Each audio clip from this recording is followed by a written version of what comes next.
August 1944, somewhere in the hedgerows of France, a Wehrmacht Panzer commander watched through his periscope as his gunner's 88mm round punched clean through an American Sherman tank at 800 meters. He smiled grimly, already marking it as destroyed in his mental tally. Every manual from the Eastern Front to North Africa had taught him the same iron law. When you penetrate a Sherman, it burns. The crew dies. The tank becomes a tomb wrapped in fire. But as he prepared to traverse to his next target, something impossible happened. The Sherman's turret began to rotate. Its 76mm gun swung toward his position. The 5 men inside were still alive, still fighting. The Panzer commander's hand froze on the traverse wheel. This wasn't supposed to happen. Before we jump back in, tell us where you're tuning in from, and if this story touches you, make sure you're subscribed, because tomorrow I've saved something extra special for you. July 19th, 1944, Normandy, 08:47 hours. Oberlieutenant Friedrich Steiner gripped his Panther's cupola, eyes scanning the burning landscape. His gunner, Unteroffizier Klaus Weber, had 17 confirmed Sherman kills since D-Day. 17 perfect shots, 17 fireballs. The routine was mechanical. Identify target, calculate range, aim for ammunition sponsons, fire, watch the eruption. Americans called their tank the Ronson. Germans called it Tommykocher, the Tommy Cooker. Target, Sherman, 11 o'clock, 750 meters, Weber reported. Fire when ready, Steiner ordered. The 88 roared. Impact, a perfect hit on the right sponson where ammunition was stored. Steiner counted, 3, 2, 1. Nothing.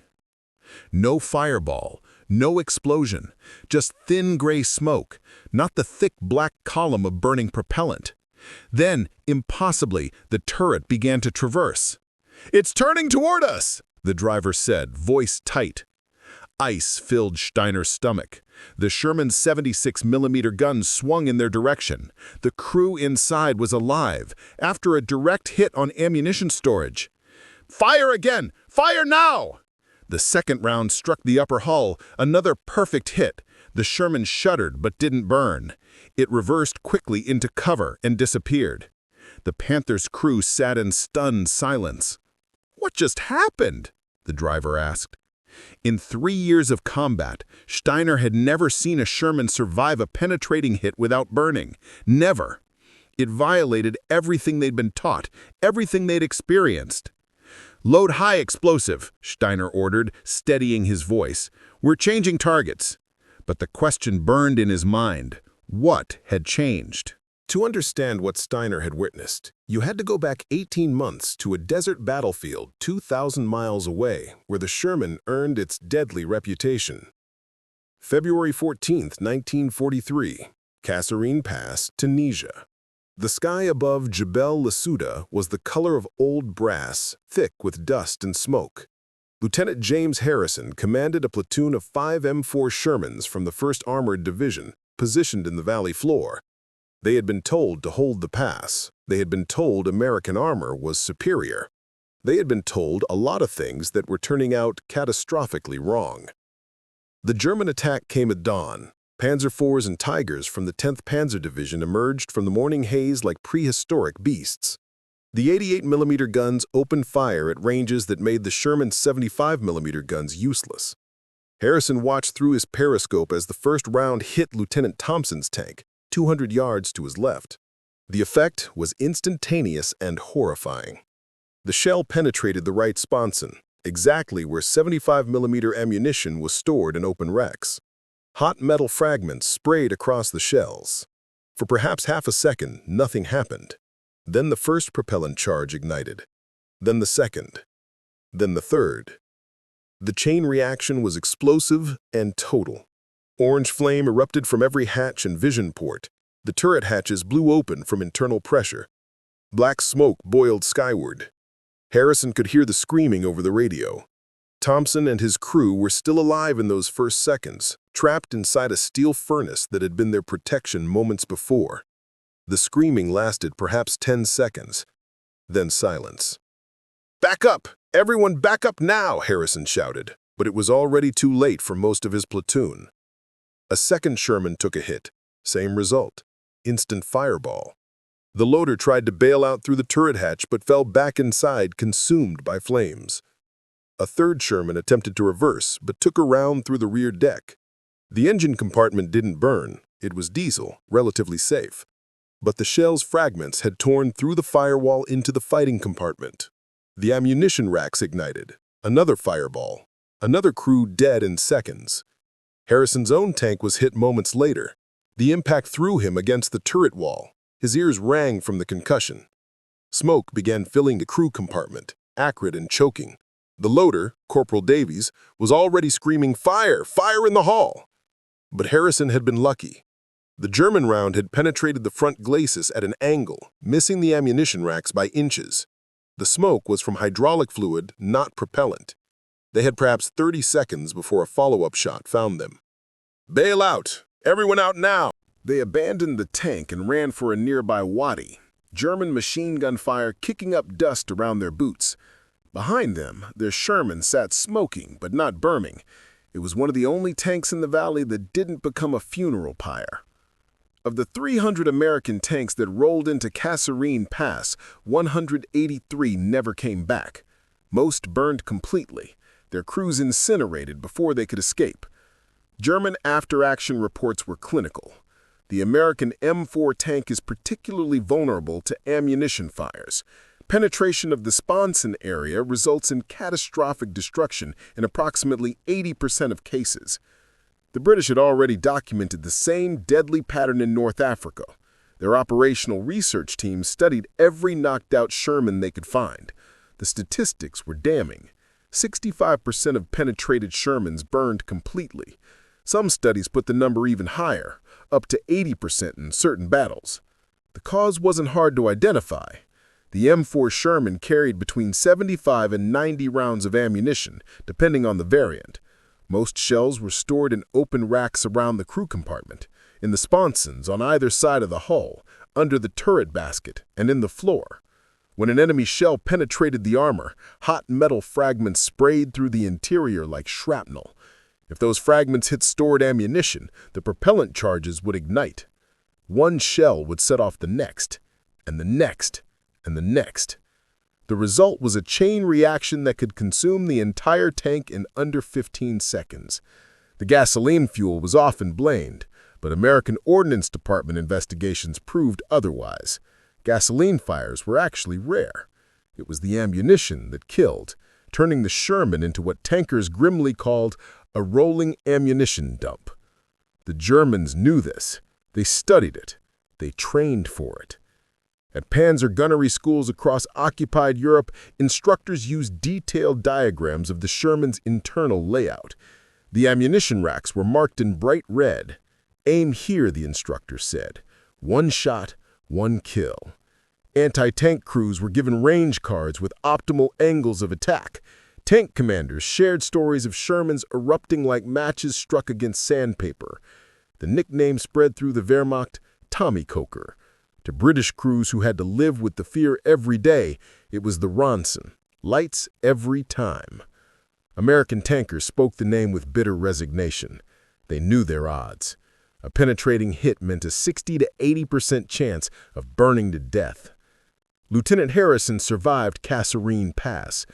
He was evacuated to a field hospital with second-degree burns on his hands and face from the hydraulic fire. While he recovered, he wrote letters to the families of his crew who hadn't made it out. Thompson, Davies, Kowalski, Martinez. Good men, dead men, burned men. In his nightmares, he could still hear their screaming. Kasserine Pass became more than a defeat. It became a symbol, a warning, a brand burned into the Sherman's reputation that would follow it through Sicily, through Italy, through the planning rooms where men drew up the invasion of France. The American tankers going ashore at Normandy would be driving the same death traps that had burned at Kasserine. Everyone knew it. The Germans knew it, and they were waiting. November 1943, Aberdeen Proving Ground, Maryland. A place far removed from the burning wrecks of Tunisia, but haunted by them nonetheless. Captain Theodore Walsh stood in a stark conference room, surrounded by photographs that told the same story. Blackened Sherman hulls, turrets blown off by internal explosions, ground scorched black around the wrecks. Each photo represented 5 men, fathers, sons, brothers, all dead because their ammunition had turned their tank into an oven. Across the table sat Dr. Raymond Keller, a chemical engineer on the loan from DuPont. He was younger than Walsh expected, probably in his early 30s, with wire-rimmed glasses and the soft hands of a man who had never held a weapon. "I've reviewed the Ordnance Department's findings on the Sherman ammunition fire problem," Keller began. "The data is concerning." "Concerning," Walsh repeated flatly. 80% of our tanks that get penetrated turn into crematoriums." Keller nodded, unfazed. "The issue is clear. Hot metal fragments from penetrating rounds ignite the propellant charges. Once one shell ignites, the heat spreads to adjacent rounds, creating a cascading failure. The entire ammunition load can be consumed in under 20 seconds. "We know the problem, Doctor," said Colonel Mitchell from Ordnance. "What we need is a solution. We've tried everything. Armored boxes, too heavy. Moving ammunition to the floor, crew can't access it. Different propellant chemistry, reduces gun effectiveness. Nothing works." Keller was quiet for a moment. "What if we surrounded the ammunition with water?" The room erupted. Several officers laughed. One suggested Keller had lost his mind. Walsh raised his hand for silence. "Explain, Doctor." Keller walked to the blackboard, drawing quick diagrams. "The problem is heat transfer. Fragments at 800 to 1,000 degrees Celsius hit propellant charges, which ignite at approximately 170 degrees. But what if we could absorb that heat before it reaches critical temperature?" He drew a box within a box. Double-walled ammunition containers. The outer wall is standard armor steel. The inner wall contains the shells. Between them, a thin cavity, perhaps half an inch, filled with liquid. When fragments penetrate the outer wall, they pass through this liquid barrier. The liquid absorbs the heat, converts to steam, and dissipates the energy before it can ignite the propellant charges. "You want to fill our tanks with water," Mitchell said slowly. "Just the ammunition storage areas, perhaps 5 gallons total. The weight penalty would be minimal, under 100 pounds, but the thermal protection could be significant." Walsh studied the diagram. It was insane. It was also the first new idea he'd heard in 6 months that didn't involve impossible engineering changes. "Can you test it?" Walsh asked. "Give me 2 weeks and 2 Sherman hulls," Keller replied. 2 weeks later, they conducted the test. The first Sherman, with conventional dry ammunition storage, was positioned on the range. A captured German 88mm anti-tank gun fired at the right sponson. The shot was perfect. Within 4 seconds, flame erupted from every hatch. The fire burned for 7 minutes, consuming everything inside. 73% of our test shots produced this result, Mitchell noted. They moved to the second Sherman with Keller's modification. Double-walled ammunition containers filled with a water glycol mixture. The same aim point on the sponson. Fire, impact, penetration. Walsh held his breath, waiting for the fireball. Smoke puffed from the entry hole. Gray smoke, not the thick black of propellant. It dissipated within seconds. No flame, no explosion, no chain reaction. They waited a full minute. Nothing. Walsh climbed inside. The entry hole was clearly visible, and the inner wall of the ammunition container had been penetrated, but the liquid had absorbed the heat from the fragments. The propellant charges were untouched, cool to the touch. Safe. "My God," Walsh whispered. They ran 17 more tests. 15 shots produced no fire at all. 2 created small flames that self-extinguished within seconds. The improvement was staggering, from 73% catastrophic fires to less than 15%. Walsh turned to Keller. "How fast can we get this into production?" "It depends on how many tanks you want to save," Keller replied. The answer was simple. All of them. November 1943, Aberdeen Proving Ground, Maryland. A place far removed from the burning wrecks of Tunisia, but haunted by them nonetheless. Captain Theodore Walsh stood in a stark conference room, surrounded by photographs that told the same story. Blackened Sherman hulls, turrets blown off by internal explosions, ground scorched black around the wrecks. Each photo represented 5 men. Fathers, sons, brothers, all dead because their ammunition had turned their tank into an oven. Across the table sat Dr. Raymond Keller, a chemical engineer on loan from DuPont. He was younger than Walsh expected, probably in his early 30s, with wire-rimmed glasses and the soft hands of a man who had never held a weapon. "I've reviewed the Ordnance Department's findings on the Sherman ammunition fire problem," Keller began. "The data is concerning." "Concerning," Walsh repeated flatly. 80% of our tanks that get penetrated turn into crematoriums." Keller nodded, unfazed. "The issue is clear. Hot metal fragments from penetrating rounds ignite the propellant charges. Once one shell ignites, the heat spreads to adjacent rounds, creating a cascading failure. The entire ammunition load can be consumed in under 20 seconds. "We know the problem, Doctor," said Colonel Mitchell from Ordnance. "What we need is a solution. We've tried everything. Armored boxes, too heavy. Moving ammunition to the floor, crew can't access it. Different propellant chemistry, reduces gun effectiveness. Nothing works." Keller was quiet for a moment. "What if we surrounded the ammunition with water?" The room erupted. Several officers laughed. One suggested Keller had lost his mind. Walsh raised his hand for silence. "Explain, Doctor." Keller walked to the blackboard, drawing quick diagrams. "The problem is heat transfer. Fragments at 800 to 1,000 degrees Celsius hit propellant charges, which ignite at approximately 170 degrees. But what if we could absorb that heat before it reaches critical temperature?" He drew a box within a box. Double-walled ammunition containers. The outer wall is standard armor steel. The inner wall contains the shells. Between them, a thin cavity, perhaps half an inch, filled with liquid.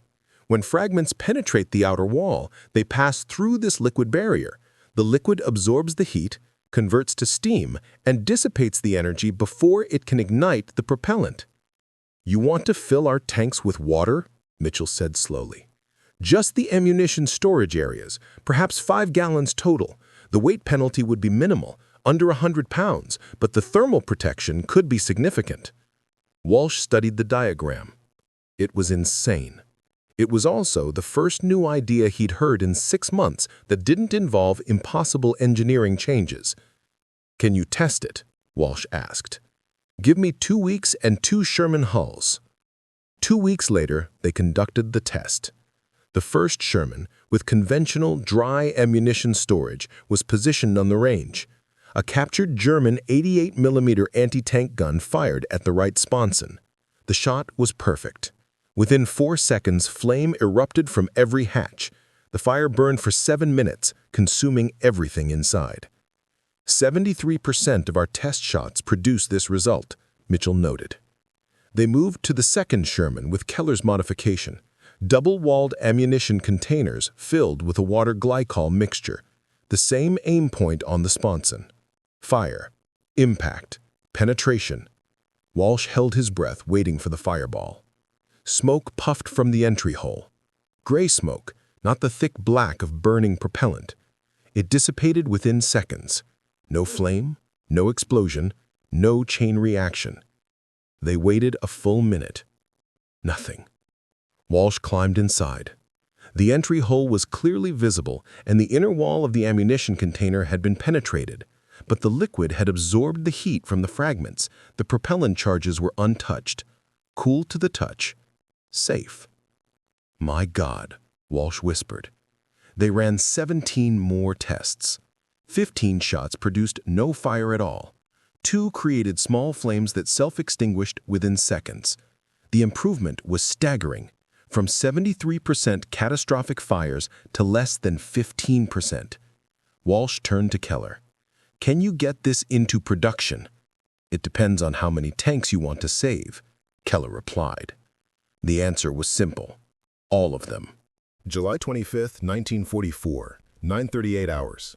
The sky above Saint-Lô, France, tore apart. More than 1,500 American heavy bombers filled the horizon, their formations so dense they blocked out the morning sun. The sound was apocalyptic, a continuous thunder that shook the earth and rattled soldiers' teeth for miles. Then the bombs fell. German positions along the Paris-Saint-Lô road disappeared under a carpet of high explosives. The 90-minute bombardment consumed over 4,000 tons of ordnance, carving a 3-mile corridor of devastation across the Norman landscape. Into this smoking hell drove the armored spearhead of Operation Cobra. Lieutenant James Harrison commanded a platoon of 5 M4A3 76W Shermans from the 3rd Armored Division. His tank, Second Chance, named for his survival at Kasserine Pass, rolled forward at 9:45 hours alongside 232 other American tanks, most equipped with the new wet stowage system. "Driver, maintain 15-yard spacing," Harrison ordered. "Gunner, stay alert. The bombing was heavy, but there will be survivors." Sergeant Robert McKay transversed the turret slowly. "If anything lived through that, sir, I'll be amazed." 3 miles ahead, Oberleutnant Friedrich Steiner was proving him wrong. Steiner's Panther had survived by pure luck, sheltered in a reinforced stone barn. Now he watched through his periscope as American armor emerged from the dust like ghosts. "How many rounds left?" Steiner asked. 17 armor-piercing, 9 high-explosive, his loader reported. "More than enough," Steiner muttered.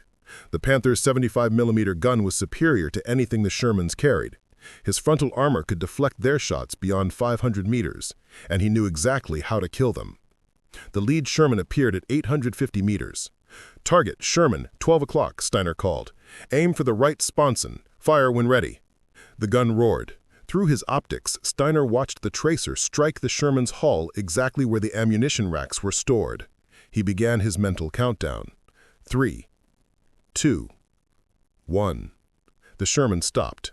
Smoke poured from the penetration, but it was gray smoke, thin and wispy, not the thick black column Steiner had seen from hundreds of Sherman kills. "Did we miss?" his loader asked. "No, clean hit," the gunner insisted. Then the turret began to rotate. "Scheisse," Steiner breathed. "Driver, reverse." The Panther lurched backward as the gunner fired again, scoring a glancing blow on the turret. The American tank fired back, its 76mm round screaming past by inches. More Shermans appeared. Steiner's crew retreated into the farmhouse ruins, trapped between wanting to engage and the sick realization that something fundamental had changed. "Why aren't they burning?" his loader asked, voice tight with fear. Steiner had no answer. 2 miles south, Harrison was having his own revelation. His tank had taken the German hit, and for a terrifying second he had expected to die the way his crew at Kasserine had died, consumed by fire, but the fire never came. He felt the impact, heard the clang of steel on steel, smelled vaporized metal, but no flames, no ammunition cooking off, no death. "Damage report," Harrison shouted. "Right sponson penetrated, but the ammunition didn't ignite. Those wet storage racks worked, sir. They actually worked." Harrison felt something he hadn't experienced in 17 months of combat. Hope. The wet stowage system wasn't theory, it was real. He was alive because of those double-walled containers and the liquid that had absorbed the heat of German shell fragments. "Gunner, target that barn. Panther, approximately 850 meters. Identified. On target. Fire." They didn't get the Panther, but the psychological victory mattered more. Harrison's crew knew their tank could take a hit and survive. That knowledge changed everything. Over the next 4 days, the pattern repeated across the battlefield. German tankers scored penetrating hits and waited for the familiar fireballs. Instead, they watched in disbelief as American tanks limped away trailing smoke or stayed in the fight and returned fire. The 2nd Armored Division reported 148 tanks hit during Cobra's first week. Under old statistics, 60 to 80% should have burned completely. Instead, only 23 tanks, roughly 15%, suffered ammunition fires. The remaining 125 were recovered, repaired, and returned to action in 72 hours. For American tank crews, the psychological transformation was profound. Men who had climbed into Shermans expecting to die now believed they could survive. That confidence translated into aggressiveness. Tanks pressed forward after taking hits. Platoons maintained cohesion under fire. The Sherman was becoming a weapon they could trust. For the Germans, the transformation was equally dramatic, but far more terrifying. Their entire tactical doctrine assumed penetration meant destruction. Now, that assumption was proving catastrophically wrong, and nobody understood why. August 2nd, 1944. Oberleutnant Schneider stood at attention before Sturmbannführer Werner Hoffmann at the headquarters of the 2nd SS Panzer Division Das Reich, trying to explain what he had witnessed during Operation Cobra. "The American tanks are not burning as they should, Herr Sturmbannführer," Schneider said carefully. "My crew and I have scored 11 confirmed penetrations in the past week. Only 2 resulted in fires. The others either escaped or continued fighting." Hoffmann studied Schneider with cold gray eyes. He was a veteran of the Eastern Front, where he had destroyed over 40 Soviet tanks. He had little patience for excuses. "Your crew is becoming soft, Oberleutnant. You are not aiming properly. The ammunition racks are in the sponsons. You were taught this at Putlos." "With respect, Herr Sturmbannführer, we are aiming correctly. The penetrations are clean, but the tanks are not burning." Hoffmann slammed his hand on the desk. "Then you are not penetrating. Your reports are exaggerated." Schneider said nothing. There was no point in arguing. He had filed his reports. If his superiors chose not to believe them, that was their decision. But he knew what he had seen. The Americans had changed something, and Wehrmacht intelligence had completely missed it. German intelligence regarding American armor had fractured by summer 1944. Multiple competing agencies, Abwehr, SS Intelligence, Foreign Armies West, operated with minimal coordination. Resources that should have analyzed enemy equipment were consumed by wonder weapon projects, V-2 rockets, jet fighters, super-heavy tanks that would never leave the drawing board. The last comprehensive technical analysis of captured Shermans had been completed in Tunisia in early 1943, before wet stowage existed. When new Shermans were captured in France, they were pressed into German service rather than studied. Nobody examined the ammunition racks closely. Everyone already knew how Shermans worked. This institutional blind spot was about to have strategic consequences. August 7, 1944. 0230 hours. The town of Mortain, France, a critical crossroads that could determine the outcome of the entire Normandy campaign. Hitler, directing operations from East Prussia, had ordered a desperate counteroffensive. Operation Lutich would throw 4 panzer divisions against the American breakthrough at Mortain, drive west to the coast, cut off Patton's Third Army, and split the Allied forces in 2. The plan relied on German intelligence estimates that American armored forces were severely depleted. Staff officers at OB West calculated U.S. tank strength was down to 60% of nominal levels based on reported losses during Cobra. They estimated approximately 180 operational tanks in the Mortain sector. In reality, thanks to wet stowage and aggressive recovery operations, the Americans had nearly 340 tanks, almost twice what the Germans expected. Major General Maurice Rose's 3rd Armored Division held the defensive positions around Mortain. His tanks were dispersed in hull-down positions on high ground with clear fields of fire. Rose had 167 M4A3-76W Shermans, 42 M4A3-75W Shermans, and various supporting vehicles. Most importantly, his maintenance battalion had spent 2 days recovering and repairing tanks hit during Cobra. Tanks that German intelligence counted as total losses were now back in the fight. The German attack began in pre-dawn darkness at 0445 hours, with Panthers and Panzer IVs rolling forward, their commanders confident they faced a weakened, demoralized enemy. They were catastrophically wrong. Lieutenant Werner Schultz commanded a Panther from the 1st SS Panzer Division. His orders were simple: break through American positions on Hill 317 and push west toward Avranches. His briefing indicated minimal American armor, perhaps 30 tanks at most, probably damaged from previous fighting. Instead, as fog lifted at 400 hours, Schultz found himself facing what looked like an entire armored battalion.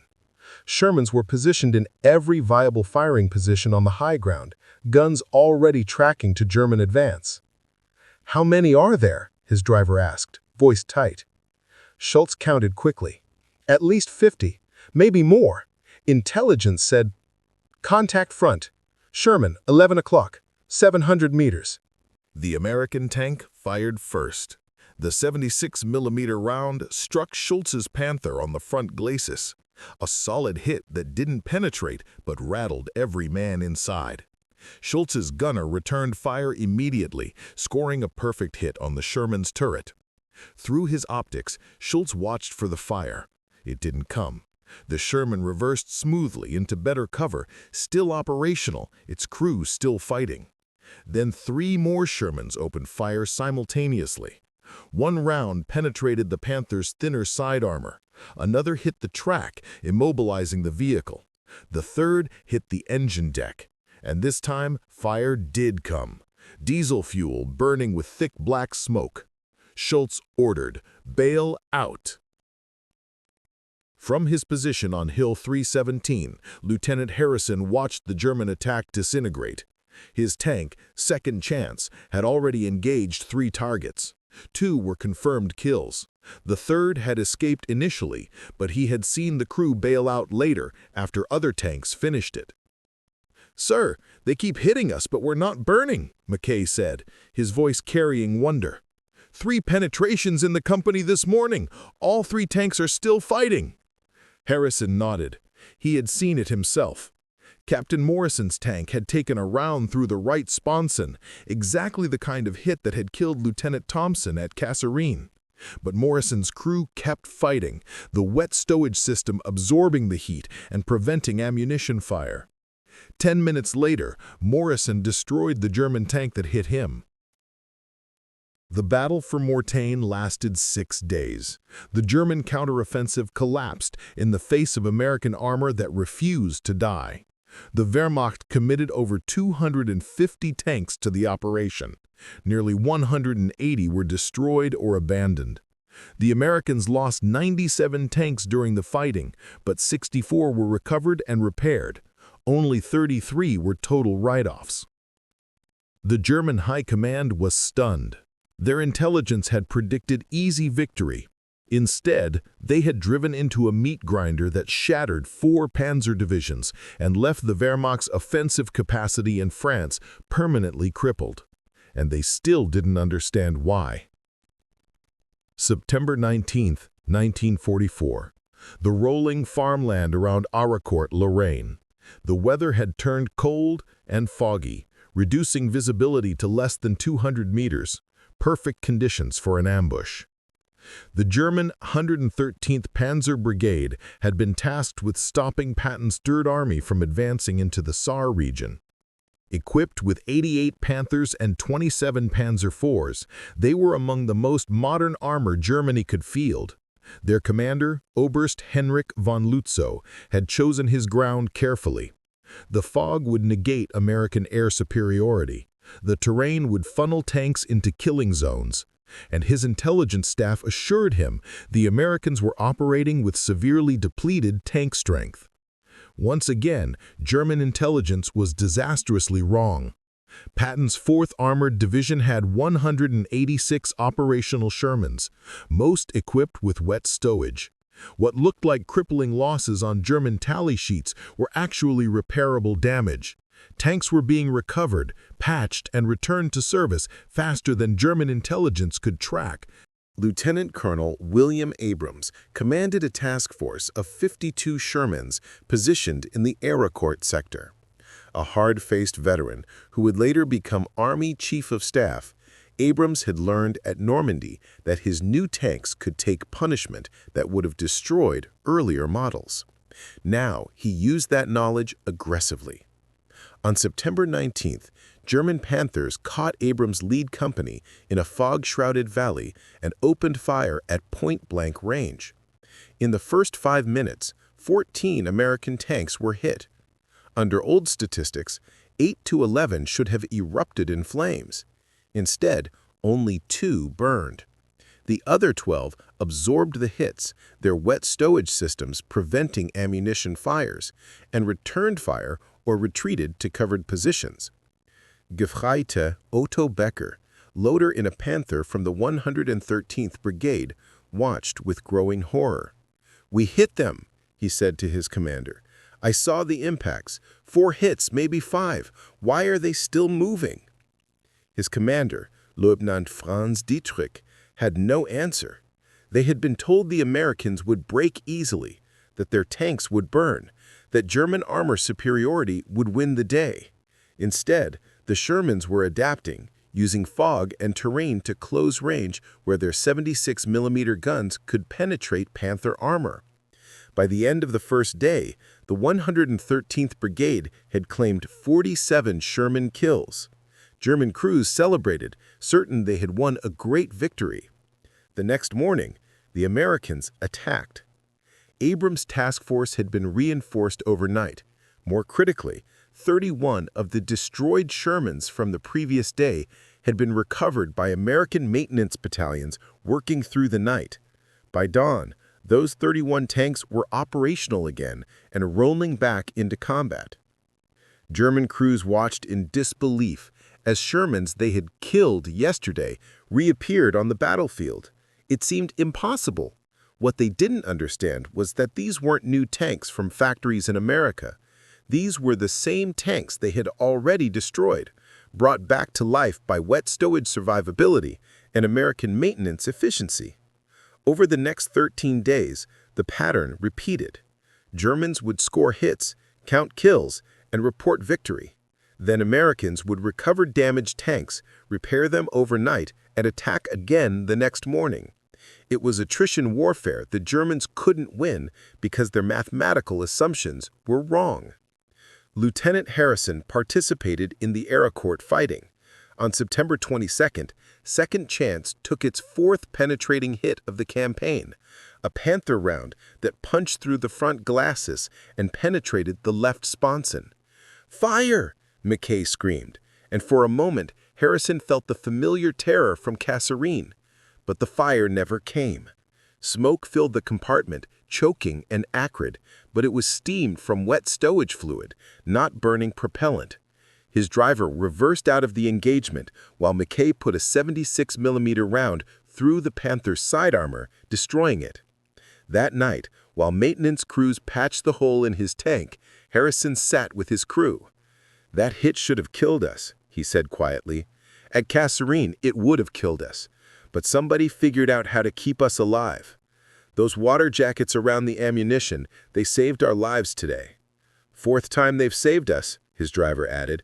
"I'm starting to think we might actually survive this war."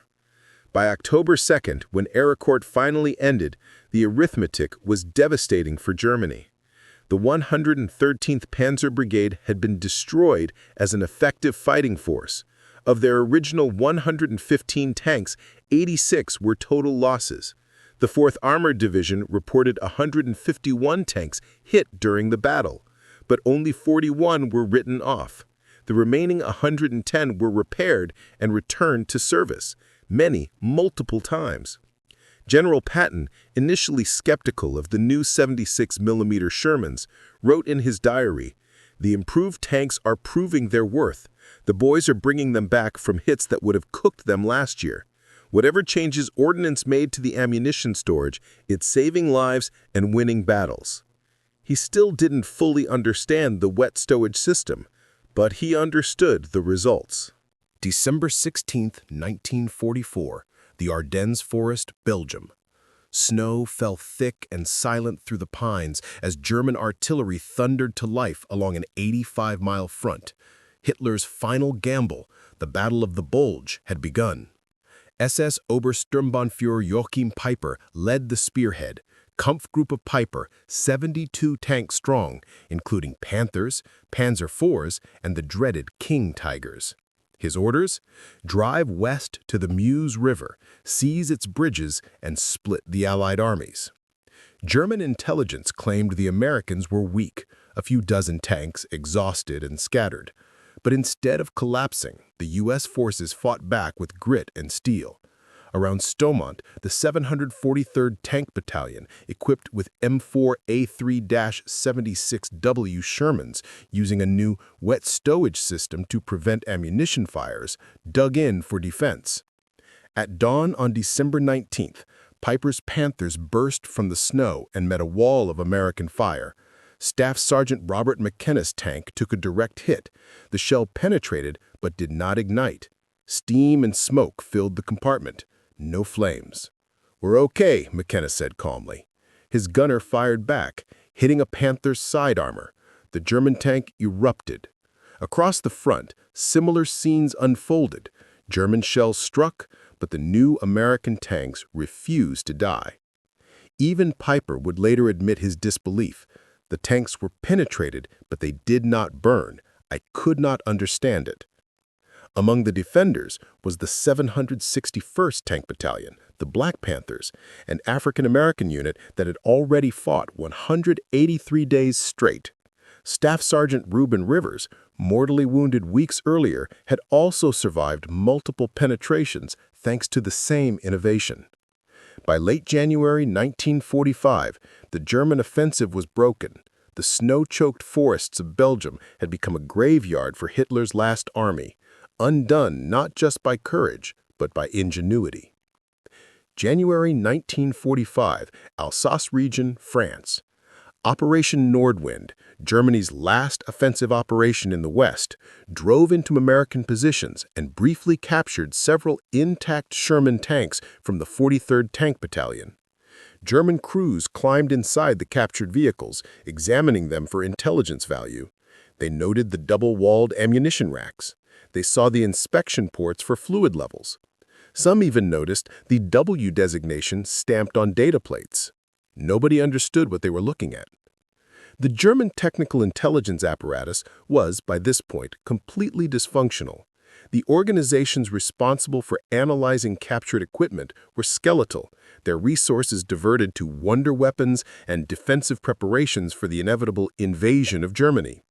The last comprehensive study of Sherman tanks dated to Tunisia in 1943, before wet stowage existed. Even when German soldiers literally sat inside the solution to the mystery that had plagued them for 8 months, they couldn't see it. The wet stowage system was too subtle, too invisible, too mundane. It didn't look like a revolutionary technology. It looked like plumbing. The captured Shermans were pressed into German service and fought against their former owners. They still didn't burn when penetrated, and German crews attributed this to luck or poor shooting rather than systematic American innovation.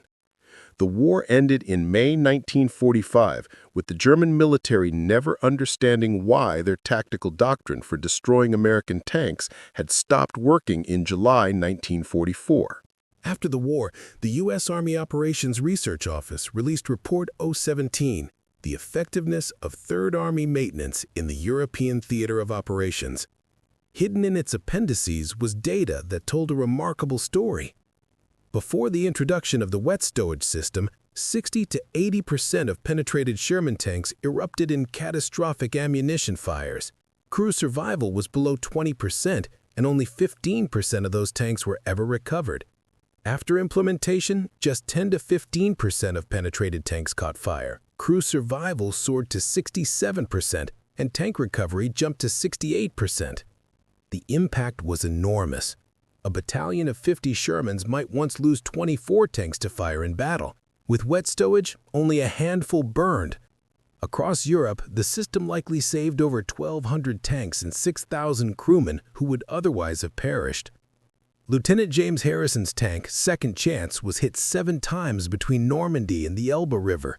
None of those hits ignited his ammunition. He returned home, married, and named his son after a fallen comrade, grateful for the engineer who'd surrounded ammunition with water. Even Oberleutnant Friedrich Steiner, a German officer, noticed when Sherman tanks stopped burning. He said, "The rules of armored war changed, though few realized just how much."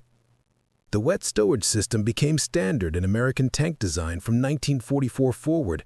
The M26 Pershing, rushed into service in the final months of the war, incorporated the same double-walled ammunition containers. Post-war designs like the M46, M47, and M48 patent continued the principle: protect the crew by protecting the ammunition. The principle spread internationally. When other nations examined captured American tanks after the war, they noticed the ammunition protection and copied it. Soviet designers incorporated similar systems into their post-war T-54 and T-55 tanks. British, French, and eventually German tank designs all adopted wet or semi-wet ammunition stowage. The principle that crew survivability was just as important as firepower or armor protection became fundamental to modern tank design. Today, every main battle tank in the world uses some form of ammunition protection system, whether blowout panels, armored magazines, or advanced fire suppression. The conceptual lineage traces directly back to Dr. Raymond Keller's crazy idea in a conference room at Aberdeen Proving Ground in November 1943. The wet stowage system won no headlines, no propaganda films celebrated it, no medals were awarded for its development. It was never secret, the technical manuals were unclassified, but it was invisible, subtle, mundane. Just some additional plumbing in the ammunition racks, nothing worth noticing. And that invisibility was its greatest strength. The Germans never understood what had changed. They fought the entire campaign in Northwest Europe using tactical doctrine based on obsolete intelligence. They aimed for ammunition racks that no longer exploded. They counted kills that walked away. They planned operations assuming American armor would evaporate under fire, and then watched in confusion as those same tanks returned to battle the next morning. It was a strategic intelligence failure that cost Germany the armored war in the West, not because of some dramatic wonder weapon or revolutionary technology, but because of half a gallon of liquid in double-walled containers, quietly saving lives and changing history one tank at a time. In the end, the Germans fought the wrong war. They brought their experience, their tactical doctrine, their confidence in proven methods. They never realized their enemy had changed the rules. A simple modification, so simple it seemed absurd when first proposed, had rewritten the mathematics of survival. 5,000 men came home because their ammunition didn't cook off. Hundreds of battles were won because tanks kept fighting after penetration. An entire campaign was shaped by an innovation the enemy never detected. It was a revolution hidden in plain sight, a victory won not with thunder and fire, but with silence and steam.